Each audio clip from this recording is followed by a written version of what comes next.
Hello friends, मैं अमित आपके अपने यूट्यूब चैनल भारती क्लासेस में आप सभी का स्वागत करता हूं। आज मैं आपके बीच मुंडा प्रशासन व्यवस्था लेके आया हूं।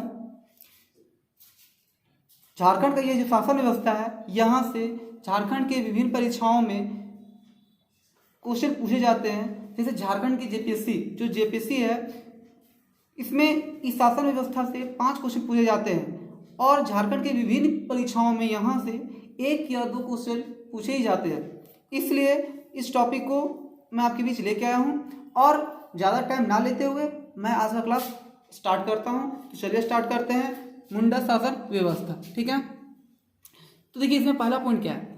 मुंडा झारखंड में कोलेरियन समूह की एक सशक्त एवं शक्तिशाली जनजाति है। जो ये मुंडा जनजाति है ना, वो कोलेरियन समूह की एक सशक्त एवं शक्तिशाली जनजाति है। ठीक है, नेक्स्ट पॉइंट है, इसे प्रजातीय दृष्टि से प्रोटोस्टोलाइड के समूह में रखा गया है। इसे प्रजातीय दृष्टि से प्रोटोस्टोलाइड के समूह में रखा गया। किसे? मुंडा जनजाति को। ठीक है, निवास स्थल को लेकर विद्वानों का अलग अलग मत है, जो इस प्रकार है। अब क्या होता है कि इसके निवास स्थल को लेकर, ठीक है, इनके जो निवास स्थल है इनको लेकर विद्वानों का अलग अलग मत है। कुछ बोलते हैं, पहला जिसमें बोलते हैं कि इनका जो मूल भूमि है तिब्बत है। ये लोग बोलता है, कुछ लोग बोल रहे हैं कि जो मुंडा लोग है, मुंडा लोग का जो मूल भूमि है वो कहाँ है, तो तिब्बत है। ठीक है,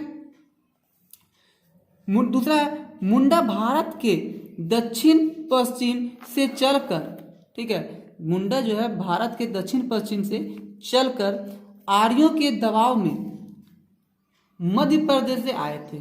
ठीक है, क्या बोलता है, कुछ लोग क्या बोल रहे हैं कि मुंडा लोग जो है भारत के दक्षिण पश्चिम से चलकर आर्यों के दबाव में मध्य प्रदेश से आए तथा बाद में झारखंड के क्षेत्र में इनका प्रवेश हुआ। और क्या हुआ, बाद में ये कहाँ प्रवेश किए, झारखंड में ये क्या प्रवेश किया। ठीक है, अगला मत है कि अन्य विचारधारा में, दूसरे विचारधारा वाले लोग क्या बोलते हैं, विद्वान क्या बोले कि मुंडा भारत के दक्षिण पूर्वी भाग से झारखंड में प्रवेश किए। मतलब क्या है कि जो मुंडा है वो भारत के दक्षिण पूर्वी भाग से झारखंड में प्रवेश किए तथा असुर जनजाति को पराजित कर उनके निवास स्थल झारखंड पर अधिपत्य स्थापित कर लिया। अब क्या हुआ, अब कुछ लोगों का मानना है कि मुंडा लोग कहाँ से चल किधर से आए, दक्षिण पूर्वी भाग से आए और ये क्या किए, असुर जनजाति को हराकर अपना जो अधिकार है झारखंड पे जता लिए। ठीक है, अब क्या होगा समझिए थोड़ी सा यहाँ पर बात को। मान लीजिए कि अगर कोई व्यक्ति आपके घर में जबरदस्ती चला है और बोले कि नहीं हम यहीं रहेंगे, तो क्या आप रहने दीजिएगा? नहीं रहने दीजिएगा। तो क्या होगा, लड़ाई होगा, कोई ना कोई तो जीतेगा। तो वही चीज उस समय भी हुआ मुंडा और असुर के बीच में। अब क्या हुआ, जब मुंडा और असुर के बीच में लड़ाई हुआ तो इसमें असुर जनजाति हार गया और मुंडा जीत गया। तो मुंडा जीतने के साथ ही उसका झारखंड में वो क्या किया, अपना अधिकार जमा लिया। ठीक है, नेक्स्ट पॉइंट है, मुंडा की अपनी भाषा जिसे मुंडारी कहते हैं। तो मुंडा की अपनी भाषा है, क्या है, उसे क्या कहते हैं, मुंडारी। ठीक है, उसे क्या बोलते हैं, मुंडारी कहते हैं। यह भाषा ऑस्ट्रो एशियाटिक भाषा परिवार के अंतर्गत आती है। ये जो मुंडारी भाषा है ना, वो भाषा क्या है, ऑस्ट्रो एशियाटिक भाषा परिवार के अंतर्गत आता है। ठीक है, नेक्स्ट पॉइंट है, मुंडा अपनी भाषा को होड़ो जगर कहते हैं। अब देखो, मुंडा लोग जो ये मुंडारी बोलते हैं ना, तो इस मुंडारी को ये लोग क्या बोलते हैं, मुंडा लोग होड़ो जगर। ठीक है, अब देखिए नेक्स्ट पॉइंट, अब क्या है कि झारखंड में मुंडा का निवास स्थल, झारखंड में अब ये कहाँ रहते हैं ये समझिए। ठीक है, तो देखिए झारखंड में कहाँ रहते हैं, रांची, खूंटी, गुमला, हजारीबाग, सिमडेगा, गिरिडीह, सिंहभूम तथा संथाल परगना इनका निवास स्थल है। देखिए क्या था, इनका निवास स्थल कहाँ कहाँ है, तो रांची, खूंटी, गुमला, हजारीबाग, सिमडेगा, गिरिडीह, सिंहभूम तथा संथाल परगना। ठीक है, अब देखिए क्या है, मुंडा गांव के 3 विशेष स्थल है। मुंडा गांव में 3 विशेष स्थल है, कौन कौन ये समझिए पहले। ठीक है, तो पहला सरना, अखड़ा और शासन, ये मुंडा गांव के 3 विशेष स्थल है। ठीक है, कौन कौन, सरना, अखड़ा और शासन। ठीक है, तो चलिए स्टार्ट कर, पहले सरना के बारे में क्लियर करते हैं कि सरना क्या है। जहां इनके ग्राम देवता निवास करते हैं उसे क्या कहते हैं, सरना। जहां इनके ग्राम देवता निवास करते हैं उसे क्या कहते हैं, सरना। अब अखड़ा क्या है ये समझ लीजिए। जहां पंचायत की जाती है, यानी पंचायत की बैठक होती है, ठीक है, जहां पे पंचायत बैठता है उसको क्या बोलते हैं, अखड़ा। और रात्रि में युवक युवतियां एकत्र होकर नाच गान करते हैं, ठीक है, नाचते गाते हैं। मतलब क्या होता है, बोल रहा है कि अखड़ा क्या होता है, पंचायत की बैठक होती है, वहां पे पंच बैठते हैं, और रात में क्या होता है, वहां पे लड़का लड़की एकत्र होकर क्या करते हैं, नाच गान करते हैं, ठीक है। अब देखिए शासन, तीसरा क्या है, ये समाधि स्थल है। शासन क्या है, शासन एक समाधि स्थल है जहां पे लोगों को क्या किया जाता है, दफनाया जाता है। अब देखिए क्या होता है, ये समाधि स्थल है जहां पर शवों को क्या किया जाता है, दफनाया जाता है, ठीक है। समाधि स्थल पर पत्थर के सील रखे जाते हैं, तो समझिए। अब क्या होता है कि देखते होंगे कि जहां पे मतलब मुंडा जनजाति के लोगों को क्या किया जाता है, दफनाया जाता है। और जहां दफनाया जाता है तो वहां पे एक पत्थर का सील रखा जाता है, ठीक है। समाधि स्थल पर पत्थर का क्या रखा जाता है, सील रखा जाता है, जिसे क्या कहते हैं, शासन दीरी कहा जाता है। उस पत्थर के सील को क्या बोला जाता है, शासन दीरी कहा जाता है, ठीक है। नेक्स्ट पॉइंट है, मुंडा जनजाति गांव में युवा गृह को गीति ओड़ा कहा जाता है, ठीक है। अब क्या है कि मुंडा जनजाति में युवा गृह को क्या बोला जाता है, गीति ओड़ा कहा जाता है, ठीक है। नेक्स्ट में देखिए, झारखंड में जब मुंडाओं का प्रवेश हुआ तो वे आजीविका के लिए वनों को साफ सुथरा कर कृषि कार्य करने लगे। अब देखिए क्या हुआ, वो लोग कहाँ से आए थे, दूसरे जगह से आए थे। अब जब दूसरी जगह से आए थे तो उनको जीने खाने के लिए कुछ ना कुछ तो चाहिए, तो वो क्या किए कि जो झारखंड में जो वन थे, जंगल थे, उनको साफ सुथरा किए, और साफ सुथरा करके क्या किए, कृषि कार्य करने लगे, खेती बाड़ी वो करने लगे। कौन, मुंडा। अब क्या होता है, और अस्थायी निवासी के रूप में स्थापित हो गए। और क्या हुआ, जब खेती बाड़ी करने लगे, वहां पे रहने लगे, तो क्या कहलाए, अस्थायी निवासी। अब थोड़ा इसको समझिए क्या हुआ। अभी मान लीजिए कि कोई व्यक्ति दूसरी जगह का, दूसरे राज्य का, मान लीजिए कि आपके घर के बगल में वो जमीन लिया और रह रहा वहां पे, ठीक है। तो जब वो जमीन वहां पे लेगा आपके घर के बगल में, तो एक पीढ़ी नहीं, दो पीढ़ी नहीं, तीन पीढ़ी नहीं, लेकिन कभी ना कभी वो उस स्थान का स्थायी निवासी कहलाएगा कि नहीं कहलाएगा, कहलाएगा। तो उसी प्रकार है, यहाँ मुंडा बहुत दिन यहाँ पे रहे, खेती बाड़ी किए, और क्या हुआ, अब वो यहाँ के क्या कहलाए, अस्थायी निवासी कहलाने लगे, ठीक है। अब आगे सुनिए, उनका बनाया गया खेत खुटकट्टीदार खेत है। अब उनके द्वारा जो खेत बनाया जाता था वो क्या बोला जाता था, खुटकट्टीदार खेत। और उनके बसाया गांव खुटकट्टी गांव कहा जाता था। अब जो उनके द्वारा जो गांव बसाया जाता था तो क्या बोला जाता, खुटकट्टी गांव कहा जाता था, ठीक है।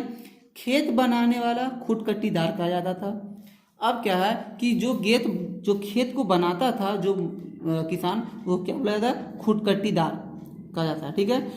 खूट का तात्पर्य एक परिवार से होता है। अब ये जो खूट है, उस खूट का मतलब क्या होता है, तो क्या होता है, परिवार होता है, ठीक है। अब आइए नेक्स्ट पॉइंट, चलिए इससे पहले थोड़ा सा इसको क्लियर करते हैं, खुटकट्टीदार क्या होता है। खुटकट्टीदार खेत क्या होता है, जो मुंडा के द्वारा खेत को तैयार किया जाता है उसको क्या बोलते हैं, खुटकट्टीदार खेत। जो मुंडा जनजाति द्वारा गांव बसाया जाता है उसको बोलते हैं खुटकट्टी गांव, ठीक है। जो खेत व्यक्ति बनाता है, जो किसान खेत बनाता है, उसको क्या बोला जाता है, खुटकट्टीदार, ठीक है। और खूट का तात्पर्य क्या है, तो परिवार होता है, ठीक है। तो चलिए अब आते हैं नेक्स्ट पॉइंट। इस व्यवस्था में प्रत्येक खूट अपने जंगल और जमीन का मालिक होता है।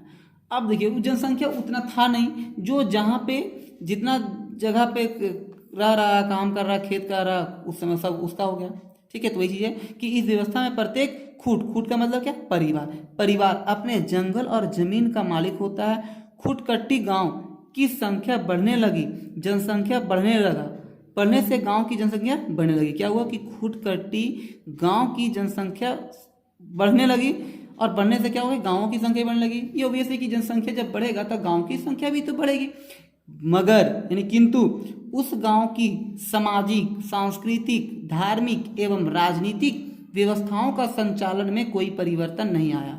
सबसे बड़ा बात यही था कि जनसंख्या बढ़ा, गांव बढ़ा, लेकिन उनके सामाजिक, सांस्कृतिक, धार्मिक, राजनीतिक व्यवस्थाओं का संचालन में कोई परिवर्तन नहीं आया। ठीक है, नेक्स्ट में देखिए, जब ऐसे गांवों की संख्या अधिक हो गई, जब ऐसे गांवों की संख्या अधिक हो गई तो इन खुटकट्टीदार गांवों की पंचायत व्यवस्था विकसित हो गई। अब क्या हुआ कि जब इस ऐसे गांवों की संख्या अधिक हो गई तो इन खुटकट्टीदार गांवों की पंचायत व्यवस्था विकसित हुई। ठीक है, चलिए नेक्स्ट वन देखते हैं। अब क्या कि ऐसे विभिन्न गांवों को मिलाकर पढ़ा का निर्माण हुआ। अब क्या है, पढ़ा, देखिए ध्यान रखिएगा, ये पढ़ा मिस्टेक हो गया,